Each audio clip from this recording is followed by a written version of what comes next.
I was 52 years old when I finally understood that I had been living someone else's version of my life. It took me 3 decades of marriage, 2 grown children who barely knew me, and 1 sentence from my husband to realize I had disappeared somewhere along the way. The sentence was simple. We were standing in the kitchen on a Tuesday morning, and I had just told him I wanted to go back to school. I wanted to study psychology. I had always been fascinated by how people heal from trauma, how they rebuild themselves after everything falls apart. He looked up from his coffee, barely glancing at me, and said, "You're not needed for that. You're needed here." And something in me, something I didn't even know was still alive, whispered back, "No, not anymore. My name is Margaret," though nobody had called me that in years. I had become mom or honey, or eventually just a presence in the background of everyone else's important moments. I lived in a house with cream-colored walls and photographs of people who looked happy but rarely were. Every morning I woke at 6, made breakfast for a man who ate while reading his phone, and cleaned up after him before he left for work. Then I sat at the kitchen table with my own cold coffee and wondered when I had agreed to this life. I used to be different. There was a version of me at 23 who laughed easily and believed the world was full of possibility. I met Daniel when I was working as a receptionist at a law firm. He was confident and ambitious, always talking about the life we would build together. He made plans, and I followed them, grateful that someone saw a future for me when I couldn't see one for myself. We married quickly. I was 24. He was 28. I thought love meant supporting someone else's dreams until they became big enough for both of us. Our first son was born when I was 26. The second came 2 years later. I stopped working because Daniel said it made more sense for me to stay home, that his career needed my full support, that the boys needed stability. I agreed because I believed him. I believed that sacrifice was the same as love, that if I made myself small enough and useful enough, I would matter. I folded his shirts the way he liked. I kept the house quiet when he needed to work. I learned to read his moods from the sound of his footsteps at the door. The years passed in a blur of school pickups and grocery lists and birthday parties where I smiled for photographs while feeling like a stranger in my own skin. I watched my sons grow into young men who respected their father and tolerated me. They inherited his certainty, his way of looking through people instead of at them. When they spoke to me, it was with the patience you reserve for someone who doesn't quite understand the world. I became background noise in my own home. If you're watching this and wondering how someone lets this happen, comment below and share your story. Sometimes we don't see our own lives clearly until someone else names what we've been feeling. Subscribe if you want to hear how this ends, because the story is just beginning. I had always been interested in psychology. Even as a young woman, I read books about trauma and resilience, about how people survived impossible things and came out whole on the other side. I kept those books hidden in a drawer in the bedroom, pulling them out late at night when Daniel was asleep and the house was finally quiet.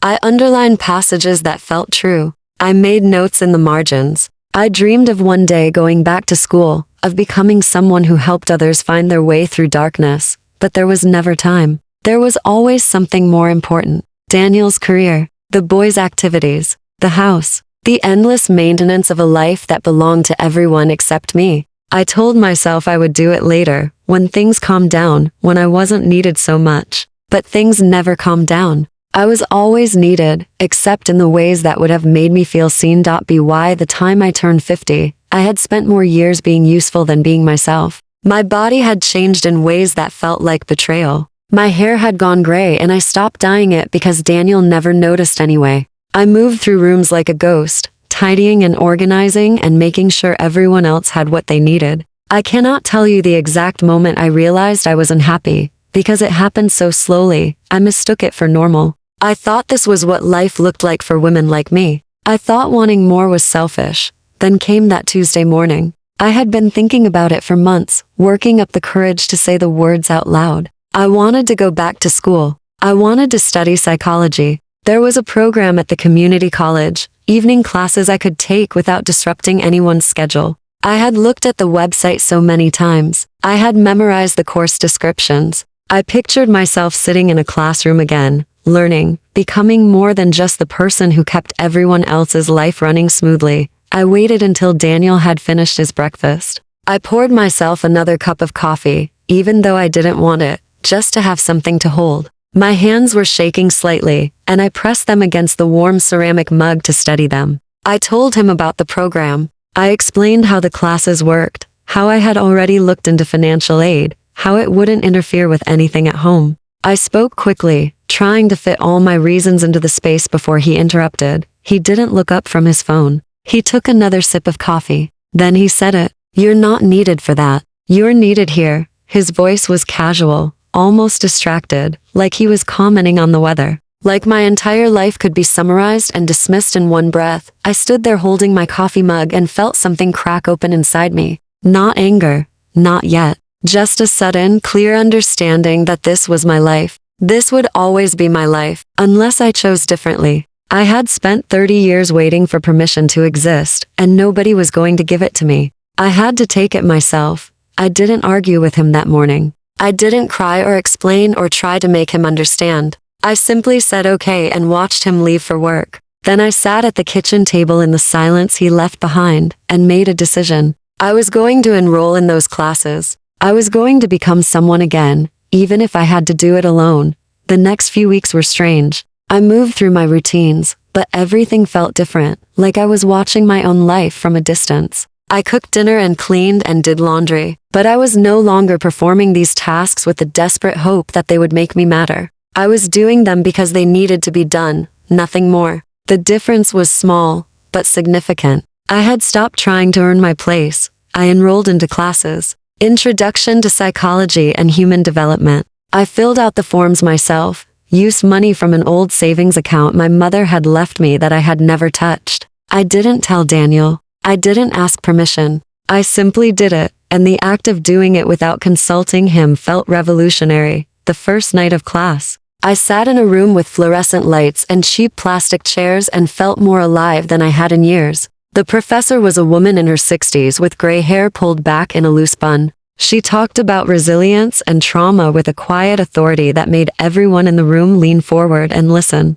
I took notes until my hand cramped. I asked questions. I felt my brain waking up after decades of sleep. Daniel noticed I was gone on Tuesday and Thursday evenings, but he didn't ask where I was going. I think he assumed I had joined some kind of book club or volunteer group, something appropriately feminine and unimportant. I let him think whatever he wanted. His indifference had stopped hurting me. It had become useful instead, a kind of camouflage that let me build a new life in the spaces he wasn't paying attention to. I started to change in small ways. I stopped apologizing for things that weren't my fault. I stopped rearranging my schedule around Daniel's moods. When he complained that dinner wasn't ready exactly when he wanted it, I shrugged and suggested he make himself a sandwich. He looked at me like I had spoken a foreign language, but he made the sandwich. The world did not end. My sons noticed too, though they didn't know what to make of it. They were grown men now, living their own lives, but still dropping by for Sunday dinners, and expecting me to serve them while they talked to their father about sports and politics.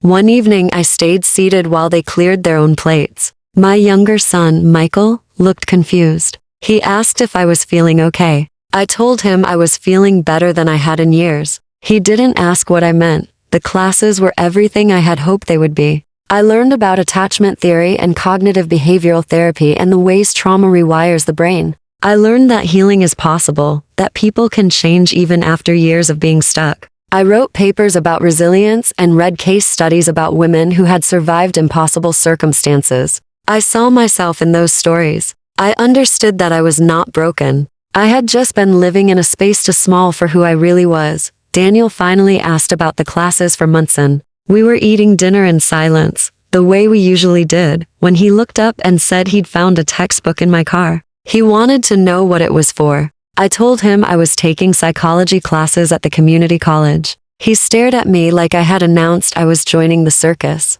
He asked why I hadn't told him. I said he hadn't asked. The argument that followed was inevitable. He told me I was being selfish, that I had responsibilities at home, that I was too old to be starting over. He said it with such certainty, like these were facts instead of opinions. I sat across from him and felt nothing but a kind of distant pity. He genuinely believed that my purpose was to serve him, that any desire I had outside of that was a betrayal. He had built his entire life on my silence, and now that I was speaking, he didn't know what to do. I told him I was not asking for permission. I told him I was going to finish this degree whether he supported me or not. He said I was being ridiculous. I said maybe I was, but I was doing it anyway. Then I stood up and cleared my own plate and left him sitting at the table alone. Things got worse before they got better. Daniel became cold and distant, punishing me with silence for the crime of having my own life. He stopped pretending to be interested in anything I said. He made small comments designed to undermine me, asking if I really thought I could keep up with younger students, suggesting that I was embarrassing myself. I let his words bounce off me like rain off a window. I had spent too many years absorbing his judgments. I was done carrying them. My sons took their father's side, though they did it quietly. They asked gentle questions about whether I had thought this through, whether I was sure this was what I wanted. They looked at me with concern, like I was having some kind of midlife crisis that would pass if they were patient enough. I realized they had learned from their father to see me as someone who needed to be managed, not someone who deserved to be respected. It hurt, but it also clarified things. I could not wait for them to see me differently. I had to see myself differently first. I finished my first semester with perfect grades. I framed the transcript and hung it in the small office space I had claimed for myself in the spare bedroom. It was the first thing I had done in 30 years that was entirely mine. I looked at it every morning and felt proud of myself in a way I had forgotten was possible. By the second semester, I had made friends in my classes. There was a woman named Sharon who was 58 and going back to school after her husband died. There was a younger student named Alicia who was the first in her family to go to college. We studied together at coffee shops and talked about our lives and our dreams. They saw me as a whole person, not just as someone's wife or mother. They asked my opinion and listened when I answered. I had forgotten what it felt like to be seen. Daniel's attitude shifted from dismissal to resentment. He started making passive-aggressive comments about how I was never home anymore, how the house wasn't as clean as it used to be, how he never knew what was for dinner. I told him he was a grown man capable of feeding himself. He looked genuinely shocked, like it had never occurred to him that he could be responsible for his own basic needs. One evening he tried a different approach. He sat me down and told me he was worried about me. He said I was changing, becoming someone he didn't recognize. He said it with such sadness, like I was sick and needed to be cured. I looked at him and realized he was right. I was changing. I was becoming someone I did recognize, someone I had buried a long time ago, the woman I should have been all along. I asked him if he had ever really known me, if in 30 years of marriage he had ever asked what I wanted, what I dreamed about, what made me feel alive. He didn't answer. He just looked confused, like the question didn't make sense. And in that moment I understood that he had never seen me as a full person. I had been a role he needed filled: wife, mother, housekeeper, emotional support, but never Margaret, never just me. The breaking point came on a Sunday afternoon. My younger son, Michael, was visiting with his girlfriend. We were all sitting in the living room and Michael was telling a story about his job. His girlfriend asked me what I was studying and I started to answer. Daniel interrupted. He made a joke about me trying to relive my youth. Michael laughed. His girlfriend looked uncomfortable, and I stood up and walked out of the room. I went upstairs to my small office and sat at the desk and felt the anger I had been pushing down finally surface. I was tired of being diminished. I was tired of being the punchline. I was tired of living in a house where my growth was treated as a threat. I sat there for an hour, letting myself feel everything I had been too afraid to feel. When I came back downstairs, they were still sitting in the living room like nothing had happened. I told Michael and his girlfriend it was time for them to leave. I told Daniel we needed to talk. After they left, I stood in the middle of the living room and told my husband I wanted a separation. He didn't believe me at first.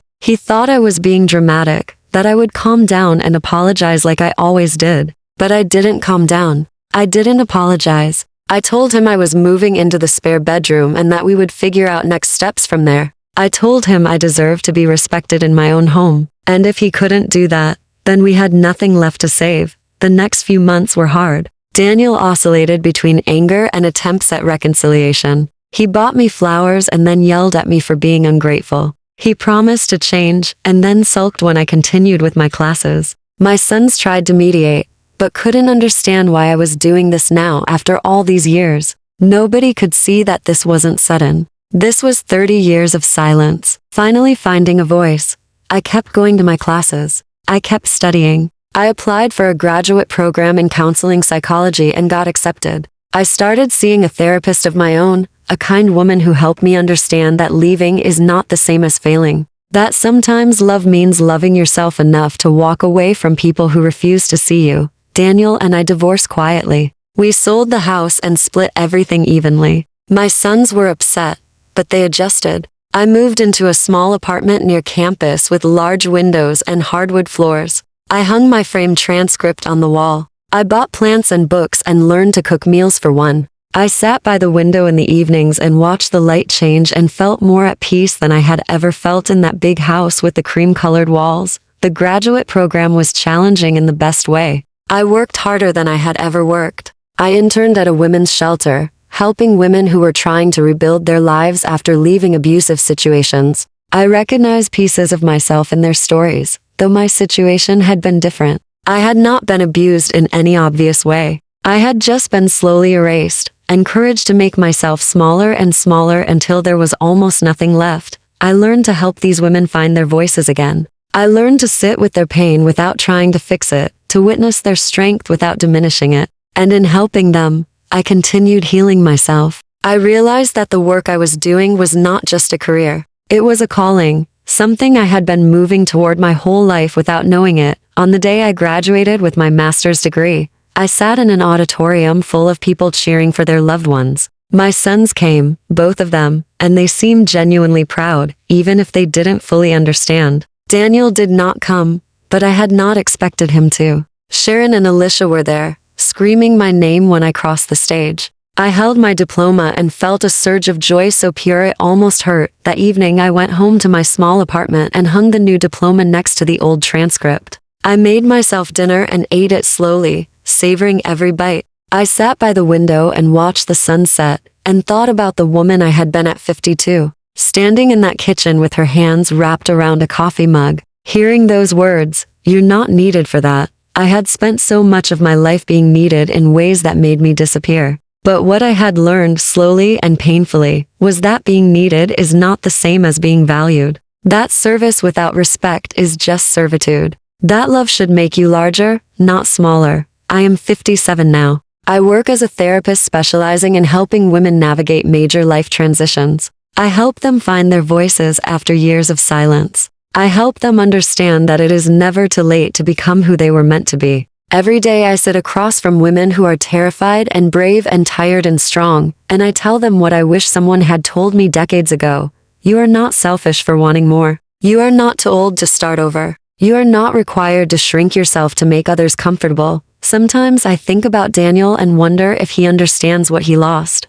But mostly I don't think about him at all. He is part of my past, a chapter that taught me what I did not want. My sons and I have rebuilt our relationship slowly. They see me differently now, with a kind of respect that comes from watching someone choose themselves. It is not perfect, but it is honest. I live alone and I am not lonely. I have work that matters and friends who see me, and a life that belongs entirely to me. I wake up every morning in my small apartment with the large windows, and I make coffee and I sit by the window, and I feel grateful. Not for the pain, but for what the pain taught me. That dignity is not given. It is claimed. That strength is not about enduring. It is about knowing when to walk away. That the most revolutionary thing a woman can do is decide she matters. Some people might hear my story and think it is sad, that I wasted 30 years of my life. But I do not see it that way. Those years taught me what I needed to learn. They brought me my sons, who I love, despite our complicated history. They showed me what I was capable of surviving. And most importantly, they led me here, to this version of myself that I fought for and earned. I am not the same woman who stood in that kitchen 5 years ago, shaking hands wrapped around a coffee mug, hearing that she was not needed. That woman was afraid and small and desperate for approval. The woman I am now knows her own worth. She does not wait for permission. She does not apologize for taking up space. She lives her life on her own terms, and that is the greatest victory of all. If there is anything I would want someone to take from my story, it is this: it is never too late. The years you have already lived do not define the years you have left. You are not required to remain the person you have always been, especially if that person was created to serve someone else's needs. You are allowed to grow. You are allowed to change. You are allowed to walk away from anything that makes you smaller. I think about that morning often, the one where everything shifted, the cream-colored walls, the cold coffee, the casual cruelty of those words, and I am grateful for them now, in a strange way. Because they woke something up in me that had been sleeping for too long. They forced me to choose between comfort and authenticity. They taught me that sometimes the kindest thing you can do for yourself is refuse to be needed in ways that erase you. I am 57 years old. I am a therapist. I am a student of human resilience. I am a woman who learned to save herself, and I am finally, beautifully, completely myself.